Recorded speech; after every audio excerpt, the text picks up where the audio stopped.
Modern Education Era from 1980 until Present Time by Gary Javers, Nicole Hutto, Riley Moses, and Caitlin Bainbridge. About 5 years before the modern time period begins, Public Law 94142 was enacted in 1975 to make sure that all handicapped children had a free and appropriate public education. In 1990, the Individuals with Disabilities Education Act replaced this public law. A report was proposed in 1983 by the National Commission on Excellence in Education called A Nation at Risk. It basically explained that education was reaching a downfall and it really needed to be picked back up.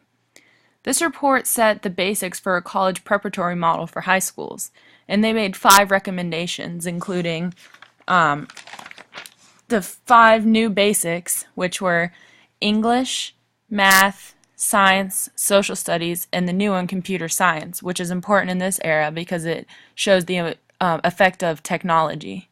The second was they wanted to adopt a more rigorous and measurable standards. The third is the school year should be extended to make up the time needed for these new basics. And the fourth is the teaching should be improved through enhanced prep and professionalism. And the fifth is accountability should be added to education. While this report helped strengthen high schools, it still did not have the total effect that it was supposed to throughout America. That's when A Nation Still at Risk was introduced. This was an education manifesto. This report was issued in 1988 to further reform schools because education was not where it should be. This manifesto had a positive effect because a year later, President George Bush hosted a summit to strengthen the curriculum and increase accountability to affect education greatly. Goals 2000 was a federal law identified in 1989 in effect of George Bush's summit, and it consisted of 6 goals to improve education today. The first was school readiness.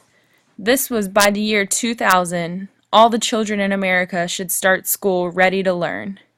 The second was school completion. By the year 2000, high school graduation rate will increase to at least 90%. The third was student achievement and citizenship. This basically means by the year 2000, all students will leave grades 4, 8, and 12 having demonstrated competency over challenging subject matter, including English, math, science, foreign language, civics and government, econ, arts, etc. And every school in America will ensure that all students learn to use their minds well. The fourth was teacher education and professional development. By the year 2000, the nation's teaching force will have access to programs for the continued improvement of their professional skills and the opportunity to acquire the knowledge and skills needed to instruct and prepare all American students for the next century. The fifth was math and science. By the year 2000, U.S. students will be first in the world to math and science achievement. The sixth was adult literacy and lifelong learning. By the year 2000, every adult American will be literate and will possess the knowledge and skills necessary to compete in a global economy and exercise the rights and responsibilities of citizenship. A few years later, 2 more goals were added to this. The 7th was safe, disciplined, and alcohol and drug-free schools.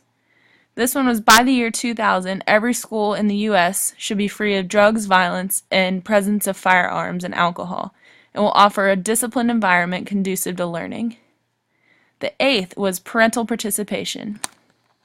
By the year 2000, every school will promote partnerships that will increase parental involvement and participation in promoting social, emotional, and academic growth of children.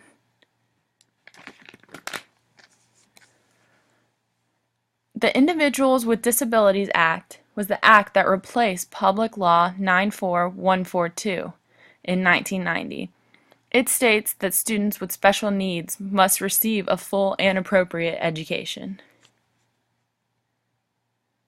The No Child Left Behind Act was signed into law in 2001 by George W. Bush. Its purpose was to increase educational achievement of students by getting better quality teachers.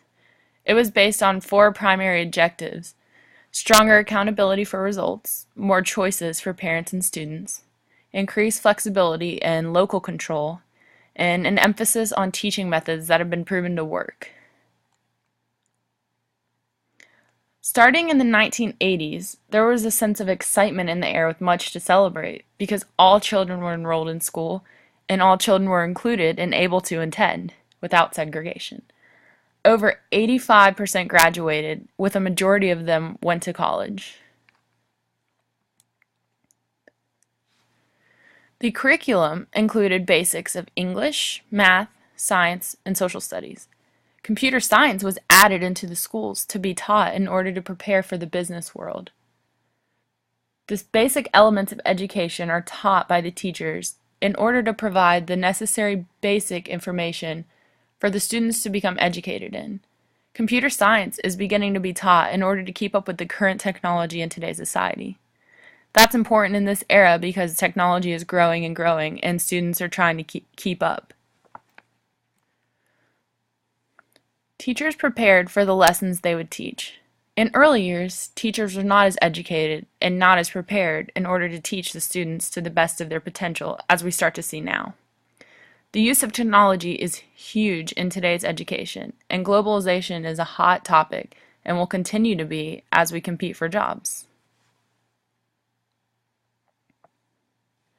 The purpose of schools during this time period was to teach students the basic skills needed to function in society, such as higher level thinking and abstract thinking with the use of technology. Overall, education during this modern time period continues to grow as we go from day to day. Teachers are higher quality, and the use of technology is influencing education at its greatest. Students need to be updated on this technology in order to have the higher level skills they need for jobs in the future.